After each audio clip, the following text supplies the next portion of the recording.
मध्य प्रदेश कांग्रेस में सीएम के फेस को लेकर सियासत थम नहीं रही। सीएम फेस पर कांग्रेस कंफ्यूज है। कमलनाथ के समर्थक उन्हें भावी अवश्य भावी मुख्यमंत्री बता रहे हैं, तो कमलनाथ के विरोधी नेता कह रहे हैं कि सीएम कौन बनेगा ये कांग्रेस के विधायक और हाईकमान की मर्जी से होगा। कांग्रेसी इस पर आपस में लड़ रहे हैं। कांग्रेस पार्टी जहाँ स्टेट्स होती है वहाँ कभी चेहरा घोषित नहीं करती। मध्य प्रदेश में कोई चेहरा नहीं। कांग्रेस की परंपरा रही है कि विधायक दल चुनता है। अब कोई अपने आप को इस तरह से कहता भी नहीं है कि मैं भावी मुख्यमंत्री हूँ। अब हमें कह दिया हमने सीएम फिर ये व्यक्ति है और वो चुनाव हार गया, फिर क्या होगा? सबने हाथ उठाकर कहा था कि कोई चर्चा नहीं होगी मुख्यमंत्री के चेहरे पे। हमारे नेता कमलनाथ जी हैं और कमलनाथ जी के नेतृत्व में हम 2023 का विधानसभा चुनाव लड़ेंगे। लेकिन डॉक्टर गोविंद सिंह जी कभी कभी भूल जाते हैं कि डॉक्टर गोविंद सिंह जी नेता प्रतिपक्ष बने हैं। क्या विधायकों ने उनको चुना है? क्या नहीं चुना? इसमें कौन सी बेचैनी? अंत में वो चेहरा होगा जिसको जनता स्वीकार करती है। कांग्रेस की इस कलह पर बीजेपी तंज कस रही है। ताज़ा बयान सीएम शिवराज सिंह चौहान का सामने आया। सीएम ने कहा कि शादी तय नहीं, लोग शेरवानी पहनकर घूम रहे। नेता कौन है मुझे समझ में नहीं आता। कोई कहते हैं भाभी, फिर वही कहलवाते हैं अवश्यम भाभी, और उन्हीं की पार्टी के एक नेता कह देते हैं नहीं कोई फेस ही नहीं है वो तो। अब कोई ये कहे कि नेता प्रतिपक्ष नेता ही नहीं है, उसको विधायकों ने कब चुना? अभी तो शादी विवाह कुछ हुआ नहीं है, तय भी नहीं है, ये लोग शेरवानियां सिलवा के पहन के घूम रहे हैं। सूतना कपास जुलाहों में लट्ठम लट्ठा। मुख्यमंत्री शिवराज सिंह चौहान के साथ गृह एवं जेल मंत्री डॉक्टर नरोत्तम मिश्रा ने भी कुछ इसी अंदाज में तंज कसते हुए कहा कि बीजेपी के पास जनता की पसंद वाले शिवराज का चेहरा है, जबकि कांग्रेस कंफ्यूज है कि वो सेहरा किसके सिर बांधे। जनता ने तो शिवराज जी को पिछले 20 साल से तय करके रखा है। जनता के मतों में कांग्रेस 20 साल में हमसे आगे नहीं निकली। पिछले चुनाव में भी कांग्रेस से ज्यादा वोट शिवराज सिंह जी के ही आए थे, भारतीय जनता पार्टी के ही आए थे। सीएम शिवराज सिंह चौहान और गृह मंत्री डॉक्टर नरोत्तम मिश्रा की तंज का जवाब भी कमलनाथ के करीबी कांग्रेस विधायक सज्जन वर्मा ने उसी अंदाज में दिया है। शिवराज सिंह चौहान को शायद हिंदू धर्म के रीति रिवाज ज्यादा पते नहीं है। जब कोई माँ बाप अपने बेटे बेटी का रिश्ता तय करते हैं, उसके पहले शादी की तैयारी में शेरवानी, सूट, कई तरह के कपड़े पहले से सिलवाने का इंतजाम कर लेते हैं। और मध्य प्रदेश की जनता ने ये तय कर लिया है, ये रिश्ता, कि हम इस बार कांग्रेस की बारात में नए कपड़े पहन के जाएंगे। मध्य प्रदेश में 2023 की चुनावी लड़ाई नीति के साथ नेतृत्व के मुद्दे पर भी लड़ी जा रही है। मतलब साफ है कि सरकार बनी तो सीएम कौन होगा ये भी चुनावी मुद्दा होगा। बीजेपी से शिवराज के नाम पर कोई संशय नहीं है, लेकिन कांग्रेस में कंफ्यूजन की स्थिति बन गई है। कमलनाथ खुद को तो भावी सीएम मानते हैं, लेकिन कांग्रेस हाईकमान ही उनके नाम पर सहमति नहीं जता रहा। ऐसे में बिना दूल्हे की कांग्रेस की चुनावी बारात कैसी होगी ये देखने लायक होगा। सरकार बन भी गई तो सीएम की कुर्सी के लिए कितनी सिर फुटबॉल मचेगी। फिर सिंधिया गुट जैसी कोई बगावत नहीं होगी। पंजाब के अमरिंदर सिद्धू, छत्तीसगढ़ के भूपेश सिंहदेव, राजस्थान के गहलोत पायलट जैसे विवाद पैदा नहीं होंगे, इससे इनकार नहीं किया जा सकता। Bureau report, IND 24।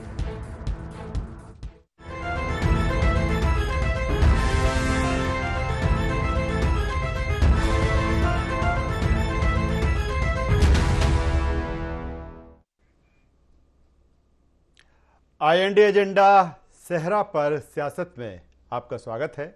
मैं हूं राजेश सक्सेना।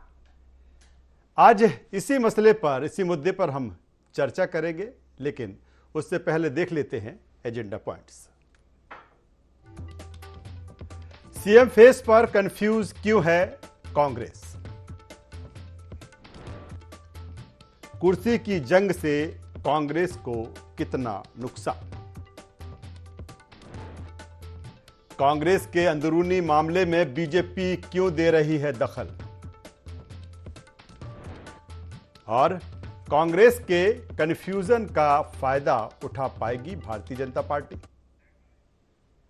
तो आज के एजेंडा के अहम सवाल हैं जिसके इर्द गिर्द आज की हमारी ये चर्चा होगी, हमारी डिबेट होगी, क्योंकि चेहरे को लेकर जिस तरह से जब चुनावी समर है और चुनाव का समय जैसे जैसे नज़दीक आ रहा है तो तमाम सारी चीज़ें, सत्ताधारी दल, हम भारतीय जनता पार्टी की बात करें या विपक्ष में बैठी कांग्रेस की बात करें, अपनी तरह से रणनीति स्ट्रेटजी तैयार की जा रही है। वार पलटवार का दौर लगातार चल रहा है और एक बार फिर जिस तरह से कांग्रेस में सीएम फेस को लेकर जो चर्चा है, जो सियासत है, वो एक बार फिर गर्म है। आज इसी मुद्दे पर चर्चा शुरू करेंगे। चर्चा शुरू करें उससे पहले अपने मेहमानों से आपका तारुफ करा देते हैं, परिचय करा देते हैं, फिर इस चर्चा को हम आगे बढ़ाएंगे। 3 मेहमान आज हमारे साथ स्टूडियो में मौजूद हैं। हमारे साथ में हैं सनवर पटेल जी, मध्य प्रदेश भारतीय जनता पार्टी के। स्वागत है सनवर जी आपका। हमारे साथ में अब्बास हफीज जी हैं, उपाध्यक्ष हैं मीडिया विभाग मध्य प्रदेश कांग्रेस के, आपका भी स्वागत करता हूं। और रमेश शर्मा साहब हैं, वरिष्ठ पत्रकार, आपका स्वागत। और एक बार फिर मैं दुरुस्त कर देता हूं अपने आप को अपने दर्शकों के सामने कि भारतीय जनता पार्टी के प्रवक्ता सनवर पटेल साहब हमारे साथ में, स्वागत है आपका पुनः। अब्बास हफीज साहब, आपके पास में आता हूं क्योंकि जो आज का एजेंडा है कहीं ना कहीं कांग्रेस के इर्द गिर्द ही है। फेस को लेकर, चेहरे को लेकर एक बार फिर सवाल। हालांकि अगर कांग्रेस की हम बात करें तो कांग्रेस में समय समय पर कांग्रेस के अंदर से ही फेस को लेकर, कभी फेस को लेकर जिस तरह से कमलनाथ जी की बात की जाए, ये कहा जाता है कि सीएम का फेस वही है। हालांकि फिर जब कांग्रेस कहती है कि नहीं, ये तो उनके जो समर्थक हैं उनके ये पोस्टर होर्डिंग्स हैं। लेकिन एक बार फिर इसकी चर्चा है और मुख्यमंत्री शिवराज सिंह चौहान जिस तरह से कह रहे हैं कि फेस को लेकर कन्फ्यूज है, शेरवानी तो तैयार कर ली है लेकिन दूल्हा कौन होगा भी इसका पता नहीं। देखिए, विचलित है पूरी भारतीय जनता पार्टी राजेश जी, और उसको चिंता उसकी रोज़ बढ़ती है भाजपा की। हार का डर सामने दिखता है। आंतरिक सर्वे जो वायरल होते हैं सोशल मीडिया पर बीजेपी के बाहर आते हैं, उससे बहुत कुछ स्पष्ट होता जा रहा है। बीजेपी का मैं कहूँगा जो जनता से फेज़ कनेक्टेड है, जो बिजली का फेज़ होता है, वो पूरी तरह से टूट चुका है, वो एक तरह से फॉल्टी हो गया है। इसलिए भारतीय जनता पार्टी को कांग्रेस के फेस की चिंता हुई। आपके जो एजेंडा पॉइंट, बड़े गौर सुन रहा था, जो तीसरा एजेंडा पॉइंट है कि बीजेपी को क्यों इतनी कांग्रेस के अंदरूनी विषयों के अंदर दिलचस्पी है, हस्तक्षेप करने के अंदर उनको आगे बढ़ते देख रहे हैं। वो यही वजह है कि वो उसको जानबूझ के हवा देना चाहते हैं और जानबूझ के वो चाहते हैं कि एक विवाद बन जाए, जो विवाद है ही नहीं। हर एक नेता कमलनाथ जी के विरोध में तो कोई नहीं खड़ा दिख रहा। आपके जो 3 बयान चले उसमें एक अरुण यादव जी का बयान था, लगभग 7-8 महीने पहले का बयान है, वो 6-7 महीने पहले का। अजय सिंह जी का बयान था, वो भी 6-7 महीने पहले का था। डॉक्टर गोविंद सिंह जी का बयान ज़रूर जो आपने भी लगाया, वो हाल फिलहाल के अंदर सोशल मीडिया पर तमाम जगह पे आया था। और उसके बाद उनका एक और बयान आया था जो खंडन था। उन्होंने अपने बयान में साफ कहा था, वीडियो संदेश जारी करके, डॉक्टर गोविंद सिंह जी का मेरे पास है, कि ये मेरे बयान के साथ गलत तरीके से प्रस्तुतिकरण उसका किया गया है। कमलनाथ जी हमारे नेता हैं और कमलनाथ जी हमारा चेहरा है। कमलनाथ जी के ऊपर कोई असहमति जैसी चीज़ नहीं है। अरुण यादव जी ने बताया था कि कांग्रेस की क्या परंपरा रही है, हम किस तरह से मुख्यमंत्री का चेहरा चुनते हैं। जिसने वो सवाल पूछा था, उस पत्रकार के सवाल के ऊपर एक लंबी बात कही थी उन्होंने। तो उसके अंदर से एक थोड़ी सी बात को अगर कोई भी बात कहे तो शायद उसका समझ में आना बहुत मुश्किल हो जाता है। मैं ये नहीं कह रहा कि आपने जो चलाया वो गलत चलाया हो, लेकिन उसका जो अर्थ था वो अलग अलग हम निकाल सकते हैं। तो ये बात बहुत स्पष्ट है। और आज जनता शिवराज जी को चेहरा देखना नहीं चाहती है। जनता अपनी बेरोजगारी देख रही है, जनता अपने हालात को देख रही है। जनता ही शिवराज जी का चेहरा अगर 2018 में नकार चुकी, वो दोबारा किस हैसियत से कहता है। मुझे लगता है कि वो उनकी अंदर की चिंता है जो सता रही है उनको। कमलनाथ जी का चेहरा जनता में भी स्वीकार है, कमलनाथ जी का चेहरा हमारी पार्टी के हर एक नेता के लिए भी स्वीकार है। कमलनाथ जी हमारा चेहरा, मैं तो अधिकृत तौर के ऊपर कांग्रेस पार्टी की तरफ से कह सकता हूँ, और जो मैं कह रहा हूँ अधिकृत बात है। कमलनाथ जी हमारा चेहरा है, हर एक कार्यकर्ता, हर एक नेता ये चाहता है। और ये हमारी खुशकिस्मती है, कमलनाथ जी जैसा विजनरी जो दूरंदेश नेता हो वो हमारे यहाँ का मुख्यमंत्री। चलिए, काफ़ी अहम बात अब्बास हफीज जी कह रहे हैं। सनवर पटेल जी, क्यों तमाम सारे मुद्दे हैं लेकिन आप ले दे के कमलनाथ जी के फेस पर आ जाते हैं, शेरवानी की बात करने लगते हैं, दूल्हे की बात करने लगते हैं। देखिए राजेश जी, बहुत ही स्पष्ट है कि कांग्रेस के पास न नीति है, न नियत है, न नेतृत्व है, और इसी के अभाव के कारण से उनका नेता भी तय नहीं है। अब हमारे विद्वान साथी ने कहा कि वो पूरी जिम्मेदारी से कहते हैं कि कमलनाथ जी उनका चेहरा होंगे, लेकिन साथ ही जो मध्य प्रदेश के प्रभारी आते हैं, अग्रवाल जी आते हैं, पवन खेड़ा जी आते हैं, वो कहते हैं कि नहीं, हमारा कोई चेहरा नहीं। और किस प्रकार से जूतम पैर हो रही, किस प्रकार से बयानबाजियों में विरोधाभास आ रहा है, वो हमने अभी आपके चैनल के माध्यम से देखा। आपने कहा कि एक बयान 8 महीने पुराना है, दूसरा बयान 6 महीने पुराना है, लेकिन आप ही ने कहा कि तीसरा बयान अभी का है। और चौथा बयान सज्जन वर्मा साहब कह रहे हैं, सज्जन भैया बोल रहे हैं कि गोविंद सिंह को किसने चुना। गोविंद सिंह कह रहे हैं कमलनाथ जी हमारे नहीं है। ये जूतम पैर किसमें है, ये विरोधाभास किसमें है? ये कांग्रेस पार्टी में है। और ये कांग्रेस पार्टी में क्यों है? क्योंकि कोई नीति नहीं है। ये सिर्फ येन केन प्रकरण सत्ता के लिए राजनीति करते, कोई विचार नहीं, कोई नीति नहीं और कोई मध्य प्रदेश की चिंता नहीं। और कहा कि भारतीय जनता पार्टी जो तीसरे एजेंडे का आपने उल्लेख किया कि भारतीय जनता पार्टी को क्या रखा है। भारतीय जनता पार्टी इसलिए चिंता करती है कि समाज क्षेत्र में जब हम काम करते हैं और समाज क्षेत्र में काम करते हुए राजनीतिक दल के नेता के नाते जब इस प्रकार के प्रश्न आते हैं तो प्रश्न लाजमी हैं, प्रश्न के कारण से उत्तर देना पड़ता है। तो ये कांग्रेस में की सिरफुटअव्वल है, कांग्रेस में कोई नेता एक मैं आता हूं सनवर पटेल साहब, दोबारा आपके पास में आता हूं, रमेश जी के पास में आ जाता हूं। रमेश जी, जिस तरह से ठीक है, अगर चेहरे की बात की जाए तो ये कांग्रेस का इंटरनल मामला है कि कब पहले फेस घोषित करते हैं या फिर जिस तरह से जो एक रणनीति रही है कांग्रेस की इलेक्शन के बाद जो विधायक दल होता है वो तय करता है। लेकिन सवाल इस बात को लेकर है कि नीति और नेतृत्व जो होता है और चेहरा घोषित होने से क्या इसका फायदा मिलता है कि अगर वाकई तौर पर सीधे फ्री हैंड कर दिया जाए कि नहीं, हालांकि अब्बास हफीज साहब कह रहे थे कि चेहरा वही है हमारा, उन्हीं के चेहरे पर हम चुनाव लड़ रहे हैं, लेकिन जो चीज़ें रही हैं चाहे वो दिल्ली के अकॉर्डिंग देखी जाए या फिर प्रदेश स्तर पर जो नेताओं के बीच में बयानबाजी रही है, अगर चेहरा घोषित किया जाए तो उसका फायदा सीधे तौर पर मिलता है। देखिए, मोटे तौर पर ये जो बात है निश्चित रूप से ये कांग्रेस का अंदरूनी मामला है कि वो चेहरा घोषित करते हैं नहीं करते हैं, और अगर चेहरा घोषित करके एन वक्त पर बदल देते हैं वो भी उनका अंदरूनी मामला है और वो अपनी रणनीति के हिसाब से ये बात को निर्णय करते हैं। जैसे मैं 2 उदाहरण आपको देना चाहता हूँ। जैसे 1980 का भी अगर हम चुनाव देखें तो विधायकों का बहुमत सिर्फ भानु सोलंकी के साथ था। कमलनाथ जी पर्यवेक्षक बनकर आए थे और ये जो मुख्यमंत्री निवास है इसके ऊपर के हाल में विधायक दल की बैठक थी और लगभग 7 साढ़े 7 बजे तय हुआ कि अर्जुन सिंह जी मुख्यमंत्री बनेंगे। ठीक उसी प्रकार 1985 का चुनाव अर्जुन सिंह जी के चेहरे पर लड़ा गया।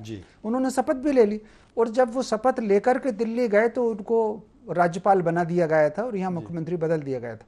ठीक उसी प्रकार 93 में भी अगर आप देखें तो नेता प्रतिपक्ष संभवतः श्यामाचरण शुक्ल थे। दिग्विजय सिंह तो विधायक का चुनाव भी नहीं लड़ा था, वो सांसद थे, लोकसभा में थे, लेकिन उसके बाद भी कांग्रेस ने निर्णय लिया। ये उनकी अपनी नीति है, कब निर्णय लेते हैं कब नहीं लेते हैं ये उनकी नीति। चेहरे का लाभ जो है कभी कभी मिलता है, अक्सर चेहरे का लाभ नहीं मिलता।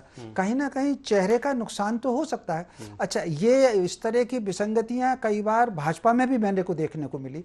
जैसे 1977 का अगर आप चुनाव देखें, फेस जो है वो वीरेंद्र कुमार जी सकलेचा का था, लेकिन एन समय पर कैलाश जी जोशी को मुख्यमंत्री बनाया और 6 महीने बाद फिर वो उनको हटना पड़ा था। तो कुल मिलाकर के दोनों पार्टियों में ये है कि चेहरा आगे कौन है और दूसरा कौन बन सकता है, तो ये उनकी रणनीति का सवाल। अब इस समय जो प्रभाव होगा मोटे तौर पर जो मुझे लग रहा है, जो स्थिति 2018 की थी 2023 में भी लगभग वो स्थिति है। मेरी दृष्टि के आकलन में 2018 में भाजपा नहीं हारी थी, कांग्रेस जीती थी। जो भाजपा विरोधी वोट था उसको उन्होंने सेंट्रलाइज किया हुआ था। इस बार भी लगभग यही रणनीति है और यही स्थिति हरियाणा में, सॉरी कर्नाटक में भी। कर्नाटक में भाजपा नहीं हारी है, उसका वोट उतना ही है, लेकिन जो वोट भाजपा विरोधी बाजार का वोट था वो कांग्रेस ने गेन किया। मध्य प्रदेश में भी लगभग यही है। जो इनकम्बेंसी का वोट है, सरकार से नाराजी, उम्मीदवार से नाराजी, संगठन से नाराजी, ये जो वोट इधर उधर बिखरेगा उस वोट को एकत्र करने के लिए। देखिए सर, जो जिक्र आपने किया, चाहे 80 या उसके पहले का किया है, 93 का आपने जिक्र किया, इस बार का जो इलेक्शन है कांग्रेस का, क्योंकि अगर पीसीसी चीफ कमलनाथ की हम बात करें तो 2018 में जिस तरह से सरकार बनी, फिर 15 महीने के बाद जिस तरह से गिरी, सारी जो चीजें हैं कहीं ना कहीं पीसीसी चीफ कमलनाथ ने अपने ऊपर ली और तभी से वो उस विजन में लगे हैं। अगर उनका चेहरा घोषित कर दिया जाता है, जो स्ट्रेटजी है, जो रणनीति है, या जितने भी स्लोगन हैं, जब मैं अब्बास जी के पास में आऊंगा तो उसका भी जिक्र करूंगा, तो जितने भी स्लोगन हैं वो कमलनाथ जी के ही इर्द गिर्द हैं। तो फिर ऐसे में अगर चेहरा घोषित कर देती है कांग्रेस, तो आप मानते हैं उसका फायदा चुनाव में 2023 में मिलेगा कांग्रेस हाँ, को? निश्चित रूप से मिलेगा और इसमें कोई शक नहीं कि जब से 2018 के चुनाव के आसपास कांग्रेस ने कमलनाथ जी का चेहरा लिया था, इस बीच में उन पर कोई विवाद ऐसा कुछ आया नहीं। एक घटना जरूर हुई थी कि किसी के यहाँ कुछ नगद मिले थे, उस घटना को छोड़ करके उन पर कोई विवाद नहीं आया। फिर कांग्रेस कार्यकर्ताओं में कहीं ना कहीं कमलनाथ जी का चेहरा जो है वो उसकी अपेक्षाकृत अन्य लोगों की तुलना में ज्यादा मान्यता है। मैं समझता हूं उसका लाभ मिलेगा और अंडरस्टैंडिंग है कि अगर कांग्रेस बहुमत में आएगी तो चेहरा कमलनाथ जी होंगे, ऐसी अभी की। चलिए सर, इस बात को और मैं आगे बढ़ा देता हूं। अगर दिग्विजय सिंह जी के हम बयान की बात करें, उन्होंने कहा कि जन भावनाएं कमलनाथ जी के साथ में है, कल को देने का सुनहरा आकार आ रही है कमलनाथ सरकार, ये स्लोगन है। मध्य प्रदेश की पुकार कमलनाथ सरकार, ये स्लोगन है इस चुनाव की, जो जब पूरी कैंपेनिंग होगी इसको लेकर। तो अब्बास जी, ये तमाम सारी चीज़ें जो है, जब सब कुछ है तो फिर इस तरह की चीज़ें जो कहीं ना कहीं एक गतिरोध जैसा दिखता है, स्पीड ब्रेकर जैसा दिखता है कि चेहरे को कि फ्री हैंड नहीं, चेहरा तो होंगे वो कमलनाथ ही होंगे। देखिए, बहुत सारी चीज़ें हैं, सवाल पूछने के तरीके हैं और जवाब को समझने के अलग अलग तरीके होते हैं। जाहिर सी बात है, एक बात अगर पूछी गई है उसका क्या जवाब है वो आप अलग तरीके से ले सकते हैं, मैं अलग तरीके से ले सकता हूँ। मैं आपसे अगर पूछूं कि इस कुर्सी के ऊपर जिस पे आप बैठे हैं इसकी क्या प्रक्रिया है बैठने की, तो आप बताएंगे प्रक्रिया क्या है उसकी, कि कैसे बैठ सकते हैं, क्या करना होगा। अगर मैं ये पूछूं कि आप ही बैठेंगे तो जाहिर सी बात है आप कहेंगे हाँ मैं ही बैठूंगा। अलग अलग चीज़ अलग अलग तरीके से पूछी जा सकती है। ये मुझे लगता है कम शब्दों के अंदर सारी बात आ गई होगी इसमें। लेकिन सबसे बड़ा सवाल ये है कि मैं अधिकृत हूँ पार्टी की तरफ से बोलने के लिए, जितने अधिकृत हैं वो तमाम लोग एक ही बात बोलते हैं, कमलनाथ जी हमारा चेहरा है। और कमलनाथ जी के जिस तरह से जो कार्यक्रम चल रहे हैं विधानसभा वार, शायद अभी हाल फिलहाल के सबसे ज़्यादा किसी नेता ने अगर जनसंपर्क किया होगा तो कमलनाथ जी ने किया। और कमलनाथ जी जन जन तक पहुंचे और कमलनाथ जी को लोग वहां पसंद भी करते हैं। और कमलनाथ जी बाय डिफॉल्ट हमारा चेहरा है, कांग्रेस का सिंबल कमलनाथ जी की सरकार के ऊपर चुनाव लड़ने जा रहे हैं हम। दिग्विजय सिंह जी स्पष्ट कर चुके हैं, गोविंद सिंह जी अपने बयान को स्पष्ट कर चुके हैं कि मेरे बयान का ये मतलब नहीं है।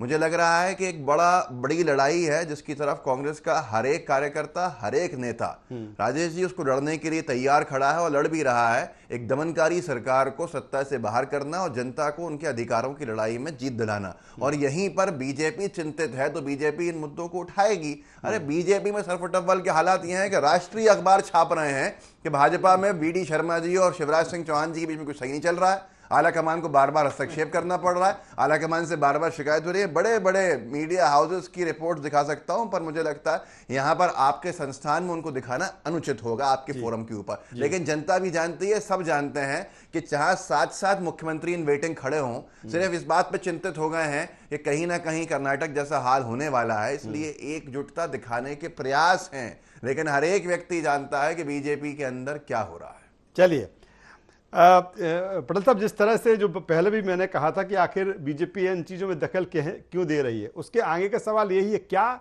बीजेपी इन चीज़ों में भी फायदा देखती है? तमाम सारे मुद्दे हैं और जिसका जिक्र लगातार सरकार करती रहती, भारतीय जनता पार्टी करती रहती, चाहे वो प्रदेश की नीतियां हो या केंद्र की हो। क्या ये भी एक स्ट्रेटजी है इस चुनाव में?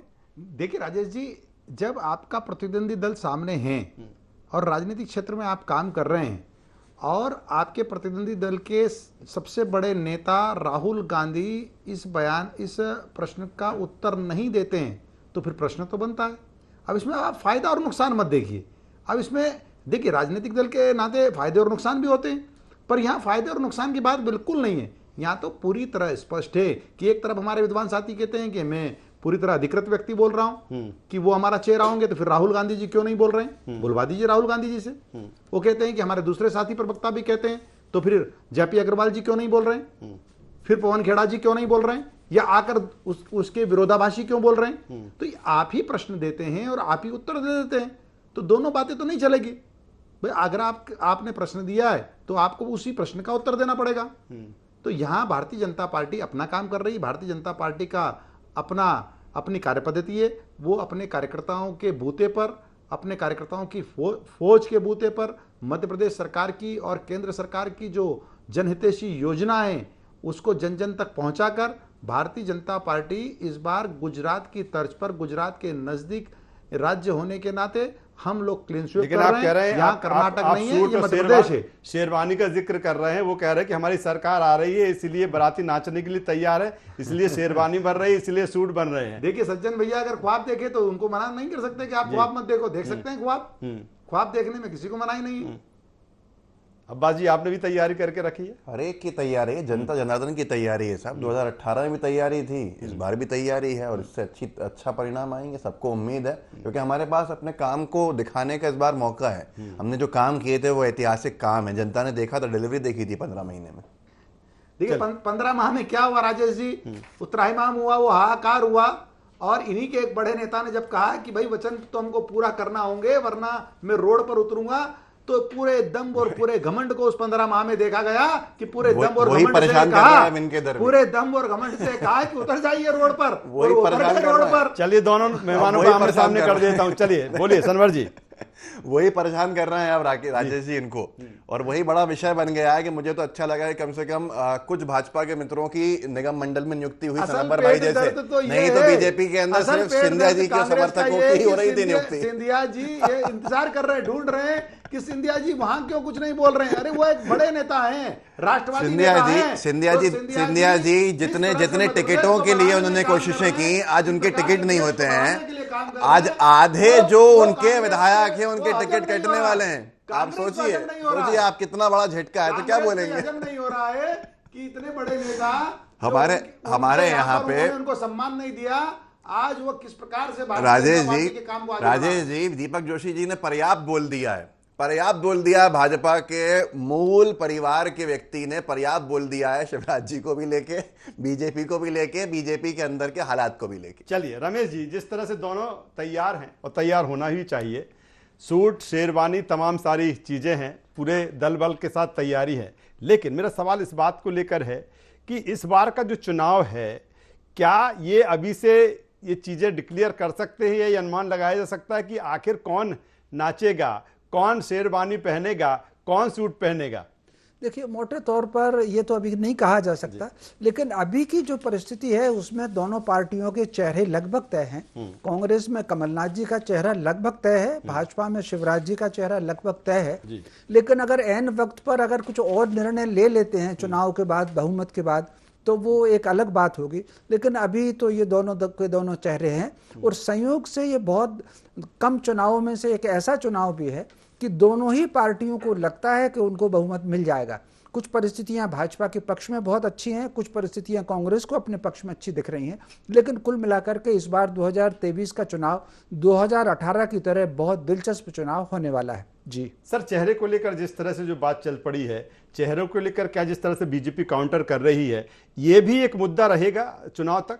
नहीं, ये मुद्दा बहुत ज्यादा प्रभावित नहीं करता। ये मुझे जो लग रहा है कि कुछ नेता कमलनाथ जी का नाम ले रहे हैं और कुछ नहीं ले रहे हैं, ये कांग्रेस की अपनी रणनीति हो सकती है। कांग्रेस के भीतर कुछ लोग ऐसे हो सकते हैं जो कमलनाथ जी को पसंद ना कर रहे हो, तो कहीं ना कहीं कांग्रेस का एक समूह जो कह रहा है कि वो हाईकमान तय करेगा, तो मैं समझता हूं ये उनकी रणनीति का हिस्सा हो सकता है, ताकि सारे के सारे कांग्रेस कार्यकर्ता एकजुट होकर के चुनाव लड़ें। चलिए अब्बास जी, आखिर में यही कि चेहरा कमलनाथ ही, उन्हीं की अगुवाई में सारी चीजें। मैं बिल्कुल पूरी तरह से सहमत हूं, जो आपने बात कही उस पर 100% सहमति है। सर, शेरवानी आपने भी सिलवाई है। देखिए कांग्रेस का ट्रेंड तो 2018 में हमने देखा कि दूल्हा किसको बताया और मंडप में किसको बिठा दिया, इसलिए कांग्रेस में ये सब होता है। भारतीय जनता पार्टी में इस प्रकार की कोई बात नहीं। भारतीय जनता पार्टी पूरी पार्टी एक है, शीर्ष से लगाकर तो बूथ तक के कार्यकर्ता सब एक है। चलिए, तो चुनावी जो बारात है वो सज चुकी है, सूट भी है, शेरवानी भी है और तमाम सारे मुद्दे भी है। तीनों मेहमानों का यहाँ पर धन्यवाद करूंगा, शुक्रिया करूंगा। तो चुनावी समर है और यही कारण है कि तमाम सारी चीजें अभी चुनावी सियासत में और राजनीति में देखने को मिलेंगी, और उसी के तहत जिस तरह की जो चीजें चेहरे को, सीएम फेस को लेकर कांग्रेस को जो विपक्ष की बात की जाए, सत्ताधारी दल भारतीय जनता पार्टी की हम बात करें, तमाम तरह के सवाल भी हैं, लेकिन अपनी अपनी रणनीति, अपनी अपनी तैयारी। IND एजेंडा में बस इतना ही। IND 24 पर खबरों का सिलसिला लगातार जारी है, बने रहिए हमारे साथ। नमस्कार।